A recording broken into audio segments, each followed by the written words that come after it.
And this is something that we sort of had a conversation on, because Chalet, it was always going to be in here. It could have been either of these two teams that picked it. They both really enjoy Chalet. Desk said, this is DAMWON Kia, 7-2 in record over the past few months. Generally, Chalet is just LATAM. Every team in LATAM will play Chalet. That's probably why I suppose we see it so much in the regular season. They're not afraid to play there. So we know that Team 1, they're going to be confident. This isn't going to be, oh, are we really ready for Chalet? It's a comfort pick. Whenever you're in this kind of scenario, you want to start things off well, and you want to be comfortable going into your first map. It's worth also sort of citing, because although we can't get direct comparisons on these two teams, that's what sort of makes us really exciting as a series. Haven't played each other. They haven't played each other. For all the hype that we've talked about these two teams over the previous tournaments, they haven't played each other, but they have played a lot of interregional games against each other. Generally, Team 1 have a much better history of playing against APAC. They've only lost it twice against CAG during Mexico and SI, both times on Oregon. They've actually taken a Chalet versus CAG on 7-4. They absolutely slapped Sandbox on Coast, so do not expect to see a Coastline against Team 1. DK have been a little bit more back and forth. They've had a sort of mixed history. They've taken wins off of NIP and Liquid. They've lost against FaZe and against Furia. It's been a little bit more of a mixed story. They don't quite know how to break apart Latin America yet. Coming back to your point about Team 1 going up against other APAC sides, I would say that DAMWON Kia are in a very different boat to the rest of APAC, because they've showcased us that as long as, some of the APAC teams, such as CAG, they've been around for quite a while, Sandbox as well, a very historic team inside of their region, but DAMWON Kia are the new kids on the block, and they have went levels above the other teams in their region. So I think this will be a very different task for Team 1 compared to what they played against before, going up against APAC. Well, now we get to see. And obviously there's later maps. We'll talk about the later stories of what's been through and why. But I think I'm going to highlight this as one important thing as a conversation to throw to you. How important is this map to DAMWON Kia to take? Look at the 3 maps coming in. Second map, as we know, will be played, is going to be Villa. That's a map that LATAM, they don't play all too often, but they'll play it. They don't mind. And I think with how the kind of meta's developed in the Villa, where it does kind of lean into attackers a little bit more, that's going to be right up Team 1's alley. 100%, they'll be ready for that. So I think DAMWON Kia, they need to come in and they need to get things started correctly. And that is a map win on Chalet. But as we know, both teams, they love this map. This is going to be a bloodbath. I know, and it's so just exciting. It starts to kick into gear here. A slow approach is obviously when you're looking towards attacking this site, you've got to make sure you have that structural work done on the second story, and it's here. Alamau trying to see if they can get a bit of a slip and slide against Rin, who's slowed their way all the way back into the top of Fireplace. They're behind some solidity. This is a relationship of synergy between that power position on that pillar and the player that's actually on the top of the stairs. The one who's dug himself in the corner inside the site, well, Woogieman is just sort of playing a bit of a death gambit gamble here. He's there for some time to waste time. So, right now, Team 1, they're looking for the kind of top floor clear out. We'll see a lot of teams on bar. They'll try and hold in towards Library. You think of the pesky nature that kind of leads into the meta with Wamai Disc, Jaegers on top of Blue Stairs with the shield. Very, very tricky. Looking at the bans from Team 1, they banned a Frost. Frost is a great operator for this bomb site specifically. Whenever you have a lot of windows that attackers want to jump into, it's going to be great to ban that away if you know you're on the attack first, because you can freely jump in the windows without Frost mats. We have seen Frost cripple teams on this bomb site specifically. Very well played there by Woogieman. As I said, he was in that position to waste time, and time he did, as well as a little bit of utility. As soon as the flashes came through to burn anything that was going to catch it, the grenades didn't catch, but Yaskort Levy takes the first bit of bloodshed here, and a swing round on the top bounce doesn't go the way he wanted to. Alamau hops in, drop down, cold diffuser, Fireplace pressure though. Round the back, it's one more for Alamau. He's now been able to try and put some pressure onto the top of the stairs, which is now going to be such a dangerous place for Kota to stick around.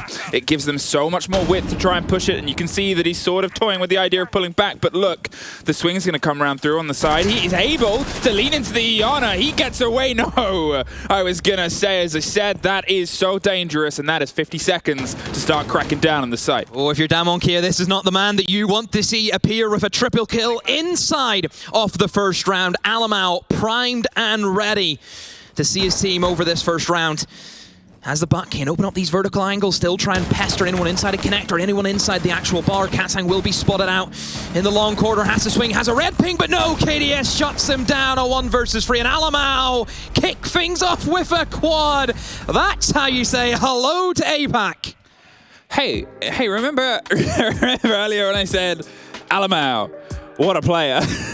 Uh-oh, that is the sort of warning sign. That is that bell that's now being rung desperately of saying he's here, batten down the hatches, he's on his game. You can kind of see the frost pick, or not the frost pick, the frost ban, already proven very valuable from Alamau. Alamau just jumped in straight away into Fireplace double window, and that is generally an area there would be a frost mat, and it can be quite tricky to actually eliminate that frost mat if you don't have a nade, and obviously as a buck, he doesn't have that value. So being able to know that you can just jump in and challenge that guy top Fireplace, which is kind of the pivotal point of how you hold that top floor, is all about Fireplace, because if you lose Fireplace, then the guy in blue has to watch about 3 different angles, and then he's just never going to win that.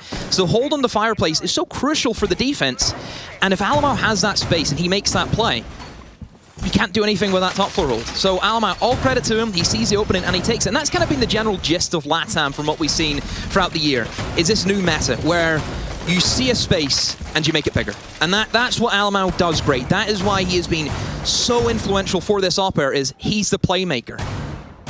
Talking of space, what we did see there throughout that round was DAMWON Kia wanted to try and bite back as best as possible. Yes, gets 1 kill around Bedroom, takes care of the Lion, which was obviously going to turn into a bigger and bigger problem. It almost caught out Woogieman, but then swung onto the balcony and then... Why is he swinging that? He doesn't need to. And then we see the same thing happen on the stairs, where at that point he's taken a swing against Niniana, whiffed the shots, which, to be fair, if that had gone the other way, it would be an entirely different story in a round. But at that point, you're still in a 1-for-1 trade because you know Alamau's there. You know he's then going to react and he's going to be able to catch you.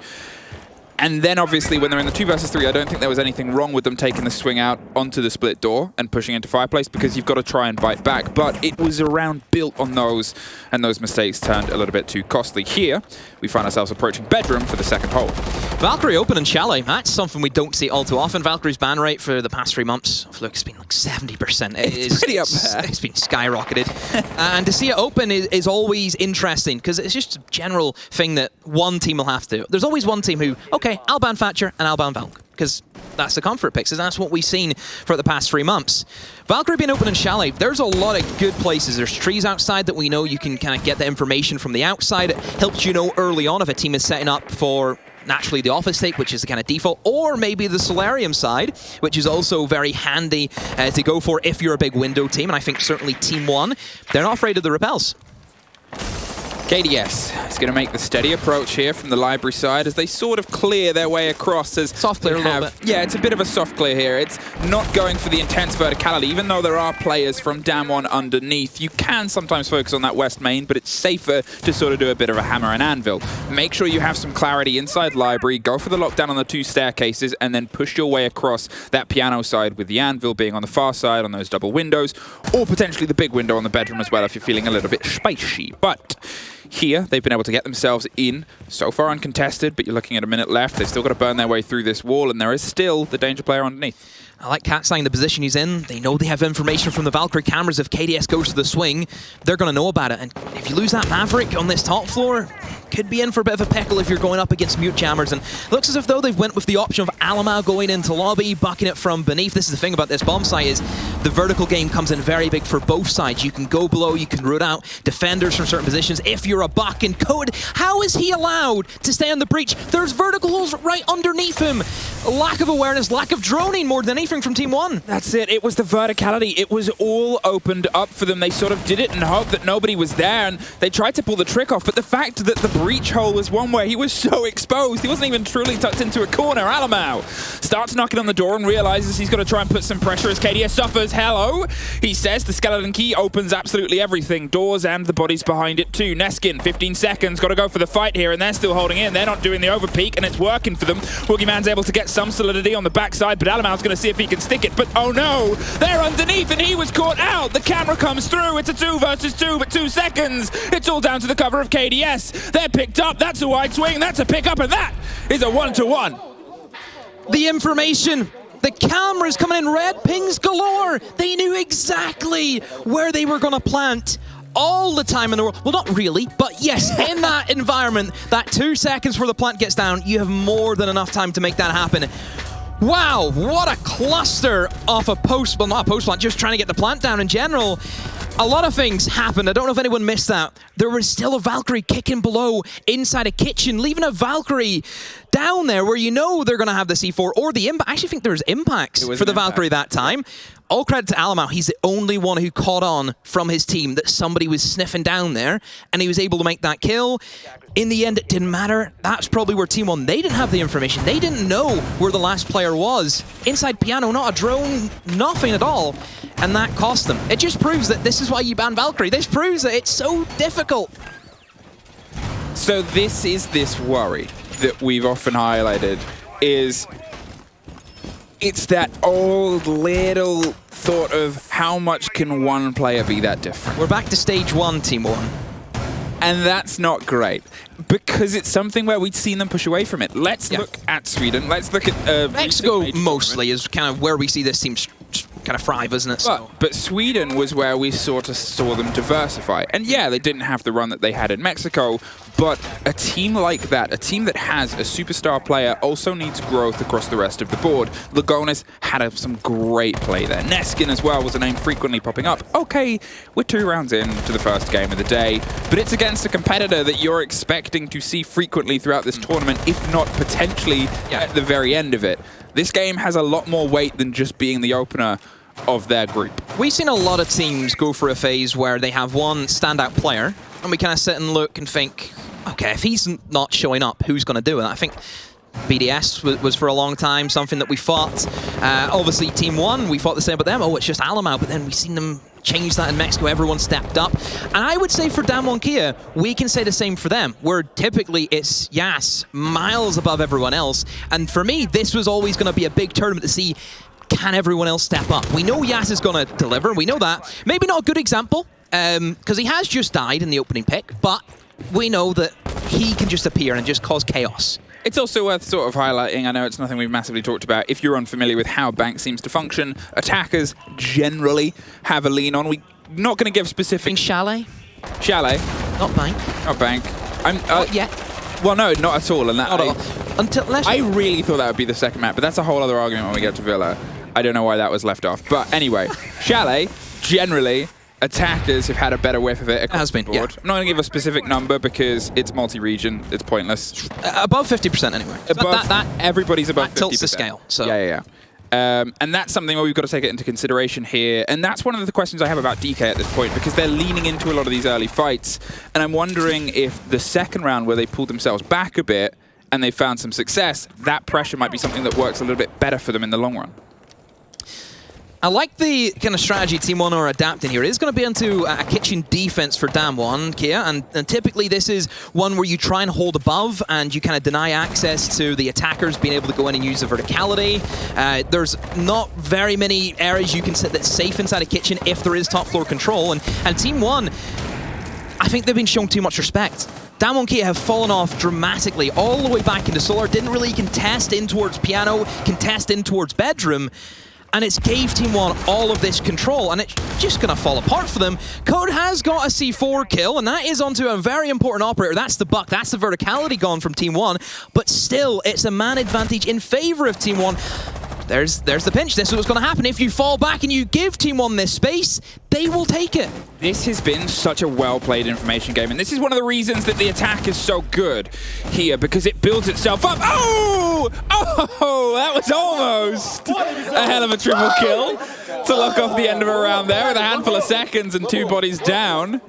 But not quite, doesn't quite get us all the way over there. As I was saying though, look at where the drones were. Look at all the catches that happened there. The great crossfire entirely, as you said, they gave them time.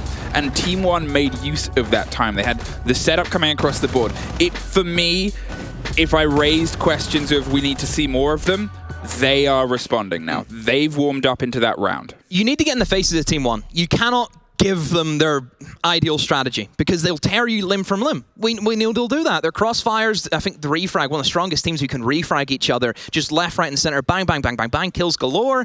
That is what they are great at. And if you're going to show them too much respect and you're going to back away and kind of a little bit scared into those challenges, it's not going to work for you. I think DAMWON Kia need to get right into the faces of Team 1. They need to get in, cause them issues. If you looked at that kind of attack from Team 1, nobody in office, nobody in piano, nobody was anywhere. They gave them it for free. You cannot do that on Chalet. Because of how the vertical action works, you need to try and slow them down. You need to.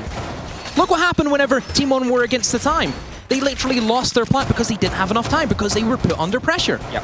And I think that's it. I think the clock is going to turn into something a little bit more impactful throughout this, but it's down to DAMWON to see if they can find that reputable way to keep that pressure up, because it's a little bit of that unsettling balance. Obviously, in the very first round, I sort of highlighted that they would take one and then go for a second, and potentially that's where they could curb stuff, but they were always leaning into it. And the start was perfection. They've taken 2 of the 3 entries across the round so far, but if that's a game that Team One start to sort of peg into, as I said, that previous round, the Intel game was great. There was the catch upstairs in the bathroom that, again... Completely different to that last round. The round 2, wasn't it? Yeah. It was perfectly pitched and put together. They knew the window they needed to be at, and they knew the second they needed to pull the trigger, they could have done it with their eyes closed and a cold call. Neskin, he finds himself going for the approach here. There is, yet again, that player in the corner. I'm curious to see what adaptations Team One make to see if they can catch it. The first, and the most obvious, is Lion, very quickly removed from their starting 5. Yeah, didn't really get any value at the Lion, mostly because the Lion died straight away. This is much better from DAMWON. Rin taking the fight, Woogieman taking the fight, and already there has been a flurry of kills, and it just keeps going. There's still 2 minutes on the clock, and Team One have just seemed to all jumped in and tried to get the refrags, but they've been punished. This is exactly the answer that DAMWON needed to go for.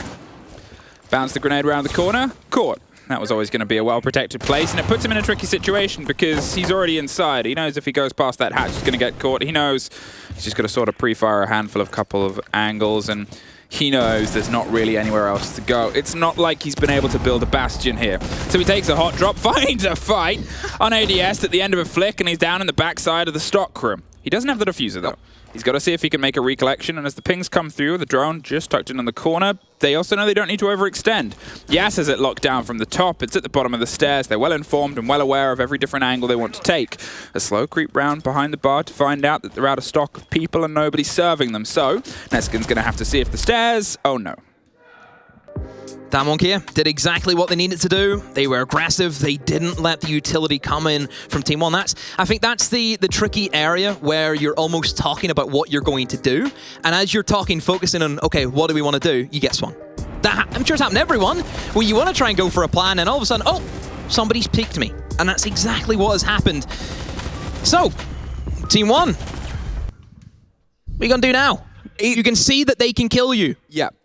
And I think this is the question mark that I just want to watch these two teams play forever, because it's answering each other's questions. For me, this is like the most high-value stretch of a legs we're going to get. This is two teams that know what they're capable of, know what their opponent's capable of, and have a very big bag of tricks right now after a fantastic year. This is just exciting siege from two very exciting teams. And that's why every single round we're able to ask these questions, because we are getting different faces every single round. We're getting different flavors. We're getting different impressions and pressures that are being put down by these two different teams. It's so fun. DAMWON aren't really doing anything too different to really how LATAM sets up in defense. I think their general gist, their general strategy, where they're not afraid to get out there in the roam. They're not afraid to play from below. This is something that Team One should be used to. You know, it's a regular occurrence. There's nothing really out of the blue that I can spot anyway. I just think Team One, I think they've realized that they're struggling against the Valkyrie, and that's that information game. We're seeing a nuke. This could be spicy. Woogieman once again takes a handle on a window, but nobody is currently home. So instead, going to see if they can go for a slightly different approach. Team One, when they get time to set up, we've already commented on, they... Don't let them. That's it. They lock it down. And you can see Rin Coated, this is the sort of adaptation. More of them have set themselves up to stack down, whether it's just late set up here underneath. Either way, the last time we were up here, so many more DAMWON players were upstairs. Curious to see how much of this Team One have read. It seems like they've read it. Alamam, well, he flirted with the idea of going deeper and deeper, but they want to take out those important players underneath that we said they've left them this time. This time there's more.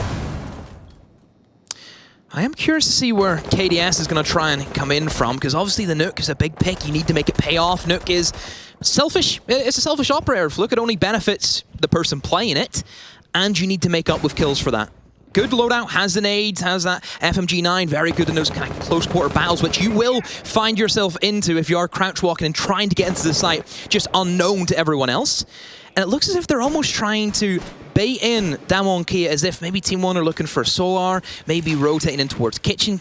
Whenever you hear Alamau with the buck, and that's kind of how Team One like to revolve their playstyle, is around Alamau, this is where KDS could slip in and just find a kill on somebody who's not ready for it.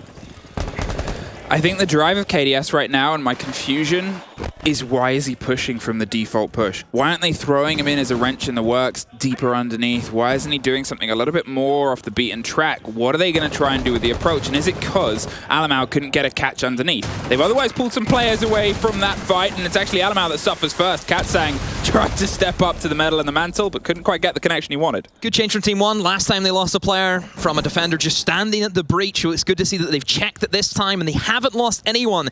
So now we've got a minute to go, and not a single kill for either team at the moment.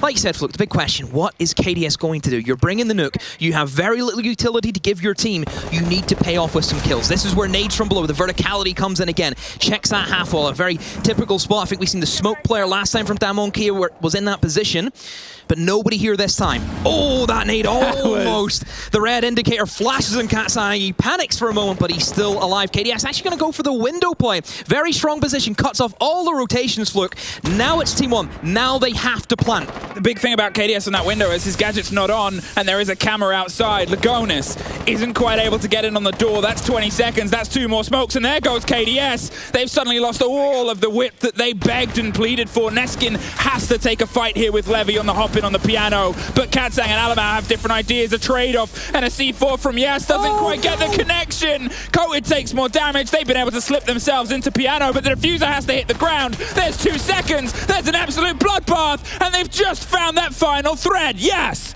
has a bit of a creep round. It's a stall, and it's a Levy clutch. Oh my goodness! A train steamrolls through the bedroom.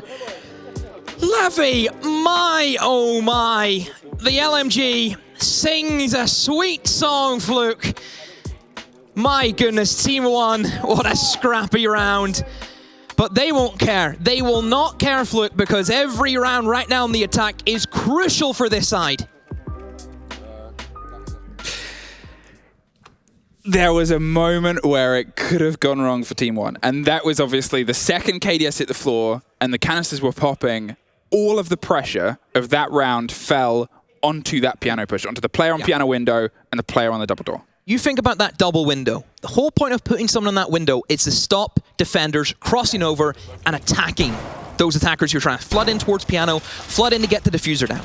If you don't have that crossfire, the defenders know they are literally attacking one direction. All they have to do is look one way, and they know the attackers are going to be coming from that direction.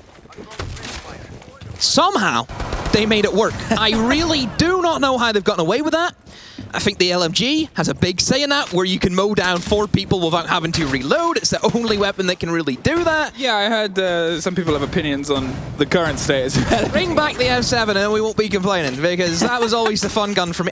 So sad, I really got into Sophia with that M7 and I couldn't use it no more. No. Fraudulent for me. Okay, there, Boogeyman he's trying. You can jump up there. That's a bit of a classic spot. Was there in the old Chalet. He's trying to find it though. Can't quite get the connection. And, oh, there he goes. Onto the fridge. He just hopped up on the far end of our screen. There he is. Camera's up.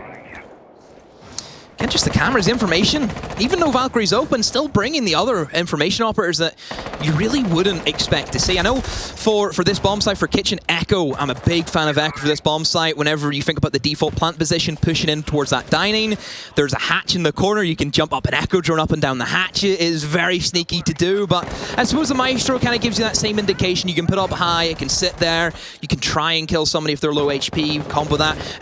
You know, with any kind of damage, a C4, maybe the scrape them and then finish them off. Multitude of things you can do with the Maestro cam.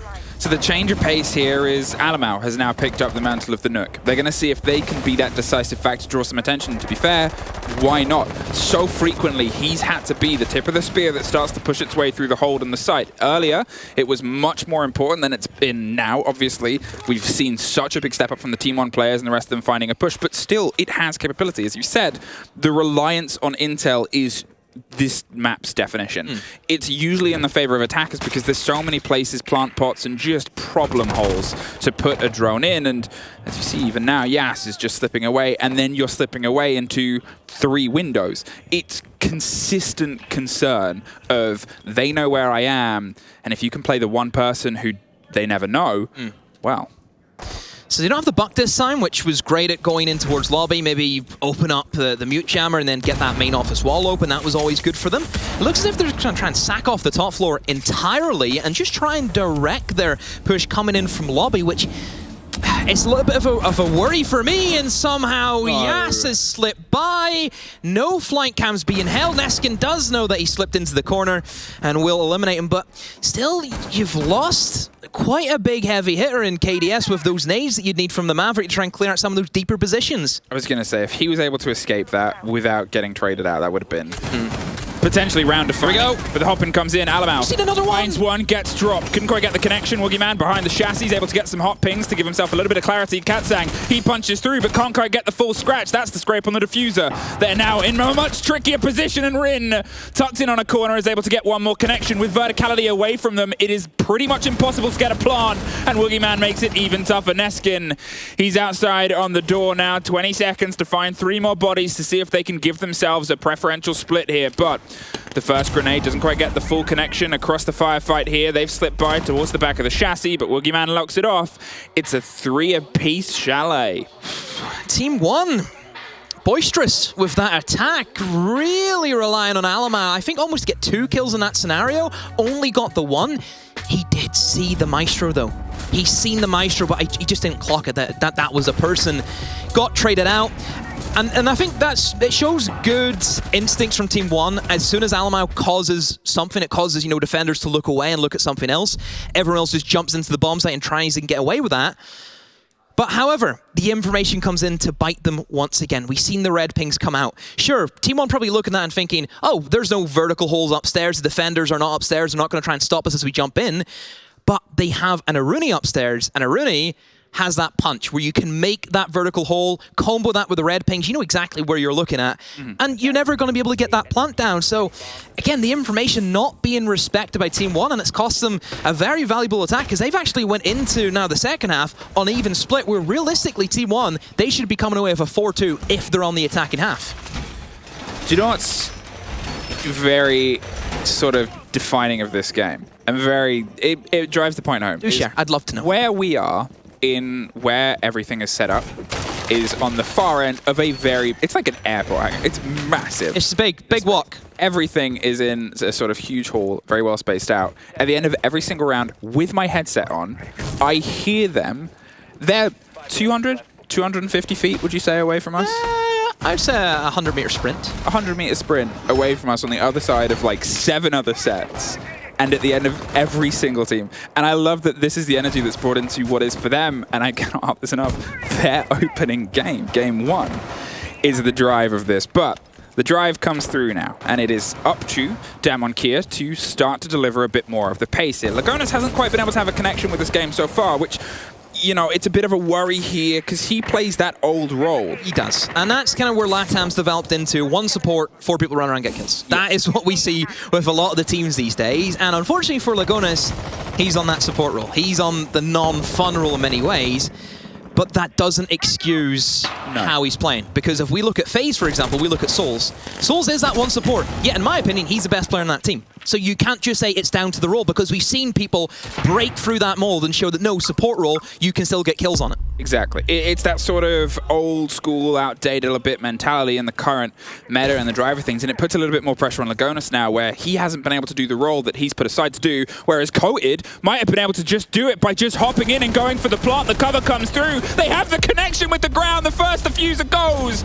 It's a bit of a strike back. They're able to take care of Rin on the far side in the small box room. Yas, though, has the cover cover outside, and suddenly Team One have all the pressure in the world to go for a retake. It was a freebie on the plant, and now they've just got to wait for the audio to come through. It's a bit of a clear as the pulse goes out around them. They have that Lion. They're making sure and showing just how it's done. There's 3 bodies on a single window. There's 1 less inside of it, and now they got to see if they can try and get the retake too. DAMWON Kia, it wasn't just free real estate. It was a round handed and gifted to them.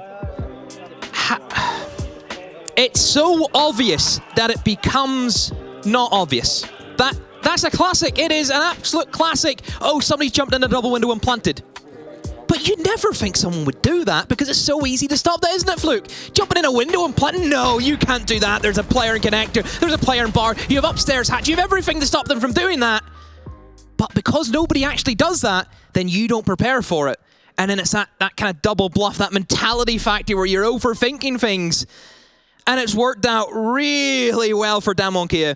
That is the one-round wonder, I call that, because that'll never be done again. That'll never happen. They can no longer go for those cheeky plants because now Team One, the ears will be up. They're ready. They've got the scanners ready to rock and roll. So, yeah, DAMWON Kia, they'll take what they can, and who knows, that could be a very important round. We might be sitting here looking at it, Fluke, and thinking, that's why Team One lost this map.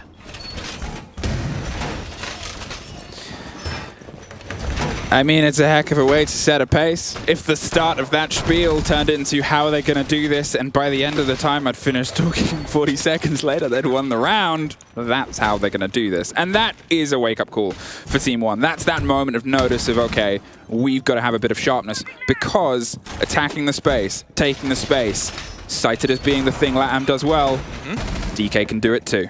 It's just what the meta's developed into. I think a lot of teams have really started to adapt this playstyle where gone are the days of the classic Siege. You know, you think back to obviously the G2 era, which I know a lot of people kind of grew up watching, where everything is perfect, everything is this, da-da-da-da-da. Checklist goes on. No longer. It is turned into a wasteland where you have to pick your battles, you have to see an opportunity and take it. You cannot hesitate in Siege anymore. If you want to do something, you have to do it. There's no more thinking, oh, should I maybe do that? Should I maybe not do that? You either make the play or the play makes you. Adds the old school thing of Siege. You're going to make the play. How are you going to play on the day? Other demoisms that are frequently floating around. There's a checklist. There's a checklist. There's a bingo list. Anyone a bingo?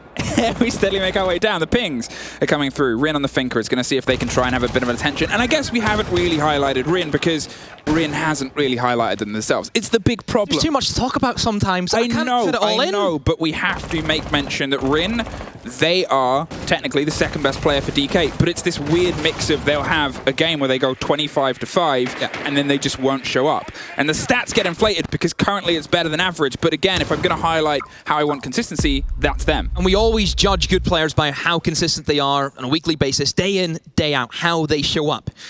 DAMWON Kia looking to play those windows, and KDS sees a leg, but that Roni doesn't hit as hard as what you would think so, Fluke. So thankfully for Rin, is still going to be alive. Neskin is down, and that's the Wamai. No more Wamai discs, and we know that on Chalet, where a lot of utility, a lot of nades can be brought in by the attackers, you want to have that operator.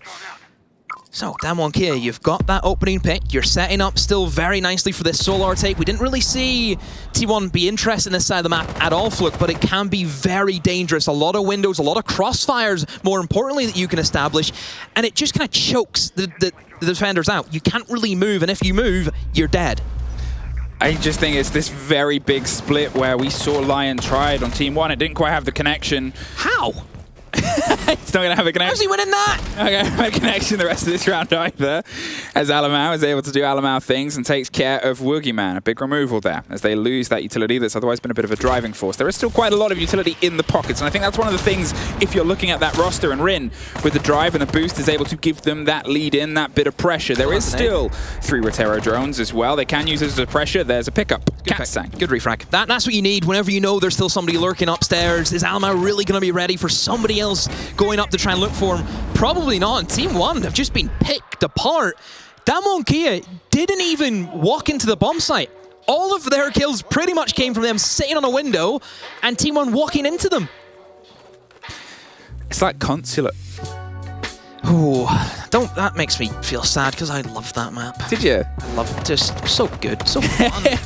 It does. Fun. Okay, I think that's what kind of I enjoy about Chalet, is it has all those aspects of the different ideas of different maps. It has the window plays where things can be a little bit off. It has it can be a little bit consular. It has the underground sort of tunnels that you can see on like Oregon, where you have those rotates that aren't as hefty as Villa, but you have those ideas. It has quick verticality play. Yeah. It just has a little bit of a lot of different maps, a lot of different flavors, which LATAM and DAMWON Kia are great at. Yeah, I was talking to you about this before. Chalet it's a map that suits every playstyle. If you want to play Anchor, you can play Anchor. You can just kind of seal yourself off and just set 5 people in sight. There's more than enough positions to do that. You can go for it. If you want to go for a roam, more than enough options to go for a roam game. Offsite holes, whatever you want to do. C4s from below, just try and hold below, leave the top floor open. Even for attackers as well. Like you mentioned, the window gameplay comes in, nades from below. You want to go direct on site, try and get a plant down, cover all these different angles. You can do it. It's a bag of tricks. Back to the top, and now for the first time this whole game we have a 2-round buffer, a 2-round difference and a slightly different drive that might be a bit of pressure that Team One haven't been on the other end of. Okay. He's seen the Valcam go out. He's seen the Valcam go out. That's big, because generally IQ is obviously going to be the biggest counter to Valkyrie, but fitting an IQ into the lineup at the moment is very tricky, mostly because IQ doesn't bring you any burns. You don't have anything to get rid of ADSs, anything to get rid of nades, and are you really going to maybe drop, I don't know, like Habana, who has those free flashbangs, drop the line, who has the free flashbangs, in favor of finding a Valcam? Probably not. It also becomes a conversation as well of, what are they used to? Do they expect the Nobody's used to Val. This Exactly. Yeah. So you don't prepare. It's like the mirror effect. Remember Mirror was banned every single time and nobody played Mirror? Exactly. Then Mirror started popping up and teams are like, oh, but we haven't prepared with Mirror. what do? We don't scrim with Mirror. We're just not going to play Mirror. We're going to play what we know, and we'll see if we can make it work instead. So that could be one of these problems that's coming into it, and they're sort of, although she's on the board and you have the idea to work with her, you're not going to bring an IQ to sort of battle against her, because to be honest, in most cases on this map, you can just huck a Valkyrie camera and you know it's going to go uncontested, because there's a lot of places, a lot of trees. Ooh, Alamau with the jump out through the bathroom, or maybe downstairs through West Main, but he gets the kill, gets straight out, as you would expect, but still eliminates Rin. Nades are gone, and it's going to be a big hit for the utility department for DAMWON Kia. KDS has been picked apart in that fireplace, a tricky position to play, a lot of crossfires you have to be aware of, and, well, he also goes down now. 3 versus 4, and Team One once again on the back foot. Where are Team One gone ahead? Are they going to try and play aggro? Going to try and get the kills back? It is something that they have the tendency to do, is whenever they're feeling a little bit low, they will go out and try and find something on the board. The E1D echoes across the top as the flashes start to try and burst and burn their way down the stairs itself. They have a bit of man advantage and they now have some of the verticalities, but there's still a lot left to do, and just about over a minute to do it in. You can see Team One are trying to reposition themselves. The play's on the gate to buy some time, but it's Neskin. He's going for a big old journey, a bit of a holiday. It's 10 more seconds of running, but Yas, he has no idea. If this swings round the back, well, it's a twofer. There's one, there's the pickup. There's Neskin and Levy at the same time. We were even locked into one. There's at least one more. There's still a single player that's retaken the space in the mantle. I said they had a lot to do before. Now it's even more with less. 2v2, Diffuser in the hands of Coda will jump in towards Mud. Where's he going to go? Has 2 options, can try and walk in towards Games, which is where Woogieman's going to be stationed on that double window, but no, slips in towards the bar. They're going to try and pinch Lagones. They know at least one player is going to be on the bomb site. Lagones stuck inside a connector. He's in an all right position right now, but has to win this engagement. Coded will try and dip and dive his way through in, tries to land the shots, will get the wall bang onto him, and now all of it's down to Neskin. Diffuser's going to be planted inside a bar. I don't believe the hatch in bar was ever opened, and Neskin has to take the challenge. He has to try and retake. Running low on ammunition, Diffuser will get planted, sees the line, misses the shots. Goes for the reload now. Looking left, looking right. A lot of holes that he has to go up against, but the patience from DAMWON Kia is working very, very well for them. Has to take the plunge, has to take the fight. But look at this, the patience, not a single player's moving. Woogieman will now try and take the challenge in towards Connector. Neskin knows he's rotated in there, but it's a 1 versus 2. Has no idea where he wants to look, and eventually will fall. Wow, the patience in that post-plant fluke. That's unbelievable. I mean, he knew where he needed to be. He chose the one place he would have been fine from the swing. You saw Neskin, he did technically everything right. Oh, it didn't move once. He just Nerves of steel. Exactly. And I think at the main point there as well, when you're looking at how they went for the plant, where they decided to try and stick it, how the retake almost defined everything. Yeah. That's what I want to get into. That shouldn't happen. You have that man advantage, you have top floor control, and I would say fairly early on. It's not as if you're running on fumes in terms of time. If you're DAMWON Kia, and obviously you're going to study your opponent. Such a meteoric 2021. We're in 2022 now. Yes, correct. I'm proud of you. Well done. Time is so blurry. Time has been a thing of legend these past 2 years, but Bar cellar. We'll see if we can. Or wine cellar. So big timeout there from Team 1. Yeah. Needed, obviously. 6-3 down. You need to rally. You need 3 rounds on the bounce. And you've went for, arguably, the worst bomb site choice you can go for, and this is the basement. Okay, but... Give me a fact bomb. I know what's coming. No, it's not a fact bomb. Okay, the fact bomb is that, or it is the worst. Before people start to argue, it is the worst site. Yep. Although it technically, statistically has the best success rate, its pick rate is so much more low because it's only brought out in times where you think it might work. That is why at this... It's a one-and-done bomb site, isn't it? Exactly. So you're looking at DK. You're looking at a team that aggressively has been able to find their way into the space, but hasn't quite had the awareness to get the rest of the pickups on the lockdown. You're looking at a team that sees a gap and punishes it. So why not try the site that, apart from a big blow of that verticality, has a lot of solid, has a lot of walls, has a lot of doors that they've got to be forced through. It's the most roamer-friendly bomb site because it's downstairs, the attackers have to go through a lot of phases. Where this is where I think hard breach really comes into play. It's naturally you've got, what, 6 walls that you ideally want to try and open one of them's outside, which is always going to be a bonus.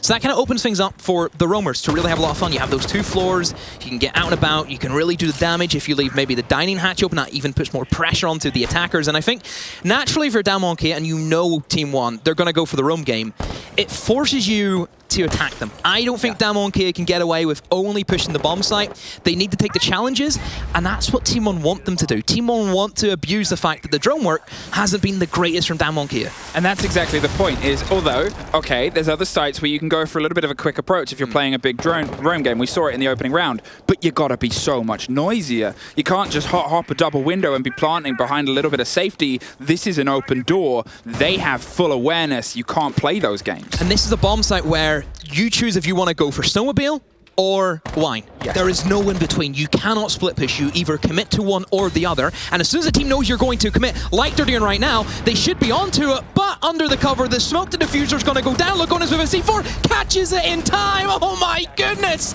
Lagonis, we said he was having a rocky game, but makes up for it big time in that scenario. This is it. They couldn't quite get it in. Suddenly Rins come down on the side of blue, but it's Levy out the top floor, drops the one on the bottom rope. Now it's a 4 versus nobody.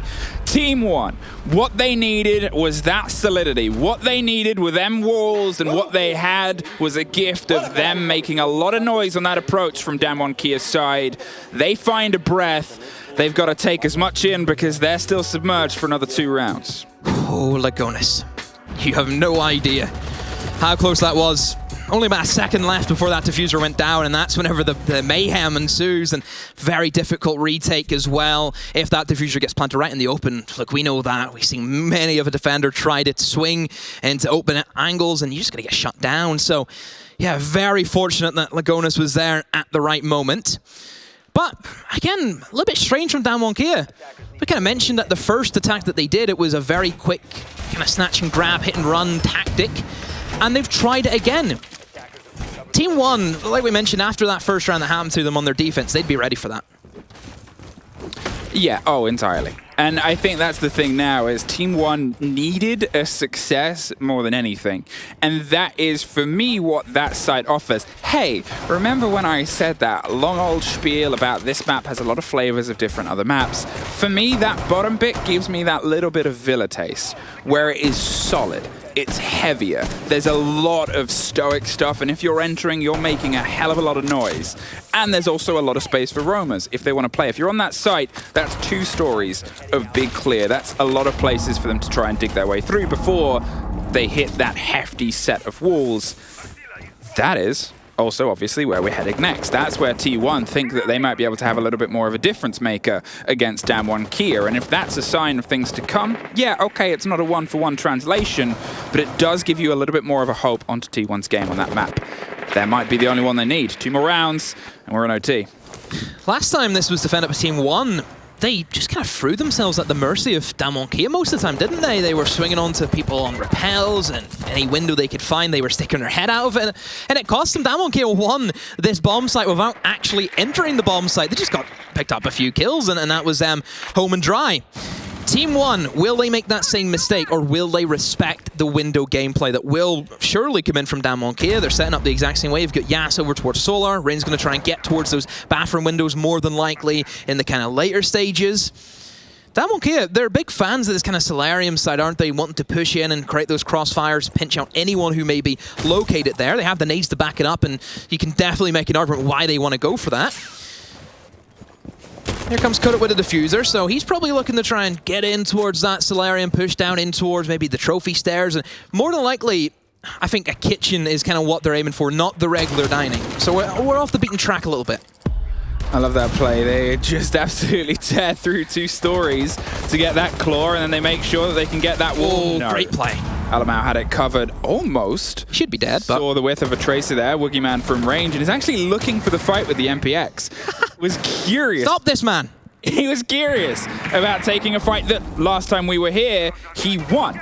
Last time we were here, he was able to get himself into a situation once again where he bit back, bit harder, and broke them off the back of anything that they were trying to do on the far side of the site hold. Here, there's now 2 stacked onto those big sunny Solarium stairs. Can they make anything shine? Unfortunately, no. Yas gets knocked down by Alamau, who is still causing so many problems. He should be dead by now. There should be a nade at his feet. There should be so many amount of utility being tossed at him. Eventually will get refragged and run straight in towards the bathroom.